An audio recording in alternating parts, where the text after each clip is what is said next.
Elə ailələr var ki, onlar ümumiyyətlə təməldə yüksək dərəcədə gərgin münasibətlər üzərində qurulurlar. Hər xırda problem böyük mübahisələrə, hətta münaqişələrə səbəb olur.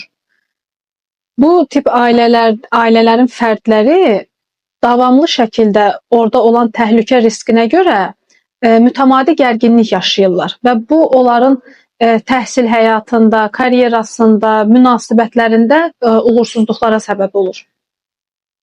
Çünki insan özünü güvəndə hiss edirsə, o böyük məqsədlər üçün çalışa bilir.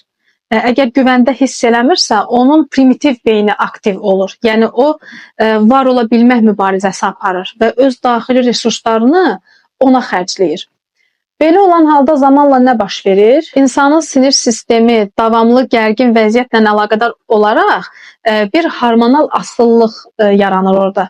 Yəni stres hormonu kortizolun davamlılığından əlaqədar o kortizoldan asılılıq, qısa müddətli həzzə meyillilik üçün dopamindən asılılıq, adrenalindən asılılıq, yəni adrenalin narkomanı dediyimiz insanlar formalaşırlar.